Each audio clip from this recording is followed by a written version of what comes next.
Chers amis, la vidéo de ce jour va porter sur l'école.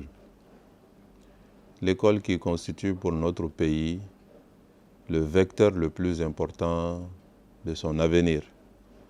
Et donc l'école qui constitue pour notre pays le secteur le plus important de son présent. Qu'on ne se trompe pas, nous avons des problèmes de sécurité, nous avons des problèmes institutionnels, mais le problème le plus important pour le Mali, c'est le système éducatif. C'est la qualité de son éducation, c'est la capacité de son éducation à produire des diplômés en mesure de le porter aujourd'hui et de le porter demain. Force est de constater que notre système éducatif ne nous satisfait pas. Et je dirais même, nous satisfait de moins en moins. Et il ne semble pas être dans la bonne direction. L'éducation doit avoir deux objectifs essentiels. Le premier, c'est de donner des compétences aux étudiants, à nos enfants, afin qu'ils puissent exercer des métiers. Et le second, c'est de leur inculquer des valeurs qui en feront de meilleurs hommes, des hommes de qualité, des hommes qui aiment leur patrie et des hommes qui sont des citoyens. Ces deux objectifs essentiels doivent être le cadre du changement de notre système éducatif. D'abord, les capacités à donner, les compétences à donner. Ce sont nos programmes que nous devons revoir. Si on regarde grosso modo notre système, force est de déplorer que les capacités que nous donnons à nos enfants sont souvent en décalage avec les besoins même que nous avons dans notre pays. Et pour moi, c'est ce qu'il faut changer.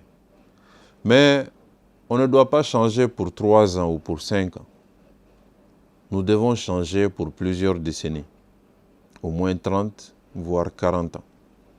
Nous devons savoir anticiper. Nous devons savoir exactement ce dont nous avons besoin. Mais nous devons surtout savoir ce dont nous aurons besoin dans les décennies à venir. C'est ce qui doit être d'abord l'armature des réformes à apporter à notre système. Identifier nos besoins et identifier l'évolution de nos besoins dans le temps. Tout le monde sait au Mali que nos besoins, c'est d'abord dans les domaines qui constituent notre force. L'agriculture, l'élevage, la pêche, les métiers de la forêt et les métiers ruraux de manière générale. Et les services support à la production rurale. Nous savons aussi que notre pays est en train d'évoluer vers l'urbanisation. Il y a de plus en plus de Maliens qui vivent en ville. Et la ville a aussi ses métiers. L'artisanat, le commerce, les services et les métiers urbains. Le secteur de la sécurité, les technologies, les sciences sont toujours des secteurs qui seront porteurs dans notre pays aujourd'hui, mais aussi sans doute dans les années à venir. Quand nous identifions ces métiers, présents et d'avenir, nous devons maintenant nous organiser pour, en fonction de nos dynamiques démographiques, de la circulation de nos populations, de combien de diplômés nous aurons besoin dans telle discipline, dans telle école, dans tel domaine, dans telle région, voire même dans telle contrée. Et ensuite, maintenant, nous devons configurer notre système éducatif dans ce sens. Quand on fixe le cap, il est plus facile de déterminer les moyens dont nous avons besoin. Le nombre d'enseignants, le nombre de manuels scolaires, les équipements nécessaires, les infrastructures nécessaires. La planification sera la clé de la réforme de notre système éducatif. En fonction de cela, nous pouvons établir une loi de programmation pour dire, voilà l'évolution de notre système.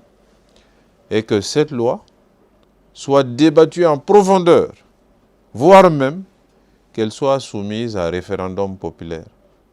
L'éducation est un domaine qui est tellement sérieux qu'il ne faut pas le laisser entre les mains des acteurs uniquement du secteur.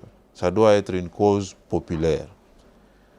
Ce sont les grandes idées que je voudrais formuler aujourd'hui dans cette vidéo pour que nous sachions par quel bout prendre la réforme de notre système éducatif. Tant qu'on ne sort pas du quotidien, tant qu'on ne jette pas des ponts sur le futur, qu'on organise un dispositif pour aller vers ça et que tout le monde soit discipliné en la matière, je ne pense pas que nous arriverons à sortir notre système éducatif des difficultés. Voilà ce que je propose par rapport au contenu de notre système éducatif qui est le plus important, les programmes.